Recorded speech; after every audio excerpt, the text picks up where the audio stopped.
የየመን ሁቲዎች አሜሪካ ባደረሰችው የአየር ጥቃት 12 ሰዎች ህይወታቸውን ማጣታቸውና በርካታ ሰዎች ጉዳት እንደደረሰባቸው ከሁቲዎች ጋር በቅርበት የሚሰራው አልማሲራህ ሚዲያ ዘግቧል። በየመን ዋና ከተማ በደረሰው ጥቃት 12 ሰዎች መገደላቸውን 30 ሌሎች ሰዎች መጎዳታቸው ተነግሯል። በሌላ በኩል ሁቲ የአሜሪካ MQ-9 ሰው አልባ አውሮፕላን በሃጃ ግዛት አየር ክልል ላይ ተመቶ መውደቁን አሳውቋል። በአገር ውስጥ በተመረተ ከምድር ወደ አየር የሚወነጨፍ ሚሳኤል ነው ሁቲ ድሮኗን የመታው። በጥቃቱ ላይ የአሜሪካ መንግስትም ሆነ ፔንታጎን ያሉት ነገር ባይኖርም የአሜሪካ ማዕከላዊ እዝ በየመን ላይ የሚያደርሰውን ጥቃት በየቀኑ ሆኗል እስከመባል ደርሷል። አሜሪካ 13 ድብደባዎችን በሆዲያድ ወደብና አውሮፕላን ማረፊያ ያደረገች ሲሆን በጥቃቱ 80 ሰዎች የተገደሉና 150 ሰዎች በላይ መቁሰላቸው ተሰምቷል። የአሜሪካ ፕሬዝዳንት ዶናልድ ትራምፕ ከመጋቢት ጀምሮ በሁቲ ላይ ዋነኛ ጥቃት እንዲካሄድ ካዘዙ ወዲህ ከ200 የሚበልጡ ሰዎች ተገድለዋል።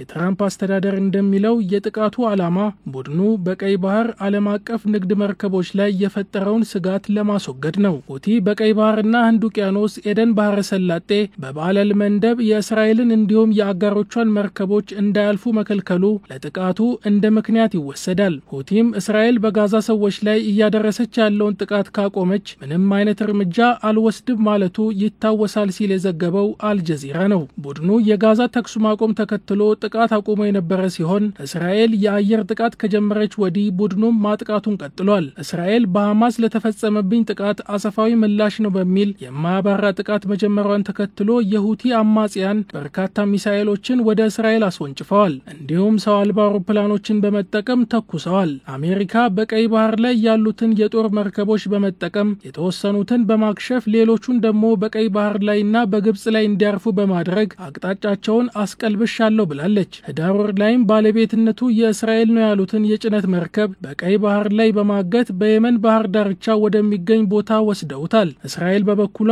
መርከቧ የሷ እንዳልሆነች አስታውቃ ከመርከቡ ሰራተኞችን መካከል አንድም እስራኤላዊ ዜግነት የለውም ብትልም ያልተረጋገጡ ዘገባዎች እንደሚሉት ግን ባለቤቱ እስራኤላዊ ሳይሆን አይቀርም ተብሏል። ከህዳር ወር መጨረሻ ጀምሮ ሁቲዎች በቀይ ባህር ላይ በሚጓዙ በርካታ የንግድ መርከቦች ላይ ጥቃት ፈጽመዋል። አማጽያኑ ተቆጣጣሪያቸው በሚገኙ ከየመን ዳርቻ በተወነጨፉ ባሊስቲክ ሚሳኤሎች እንዲሁም ድሮኖች ነው ጥቃቶቹን የፈጸሙት። ሁቲዎች የየመን ታጣቂ ቡድን ሲሆኑ መሰረታቸውም ዛይዲስ በመባል የሚታወቁት የሀገሪቱ የሺአ ሙስሊም ነው። ቡድኑ በአውሮፓውያኑ 1990ዎቹ ሲቋቋም የወቅቱ ፕሬዝዳንት የነበሩት አሊ አብደላ ሳሌህ አገዛዝ የተንሰራፋውን ሙስና ለመዋጋት በሚል ነበር። ስማቸውንም የወሰዱት ከንቅናቄው መስራች ከሆኑት ሁሴን አልሁቲ ነው። ራሳቸውንም አንሳር አላህ ወይንም የአምላክ ደጋፊዎች ብለው ይጠራሉ።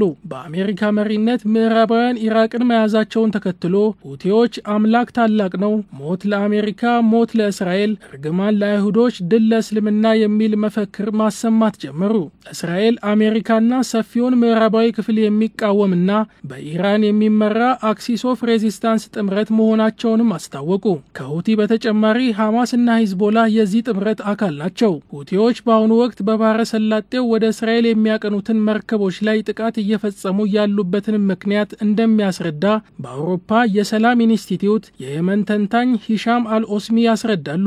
በአሁኑ ወቅት ከኢምፔሪያሊስቶች ጋር እየተዋጋው ነው የሚለው ሁቲ የእስላም ሀገራት ጠላቶች ጋር እየተዋጋ እንደሆነ ይገልጻል። ይህም ከመሰረታቸው ጋር የሚጣጣም እንደሆነ ያስረዳሉ።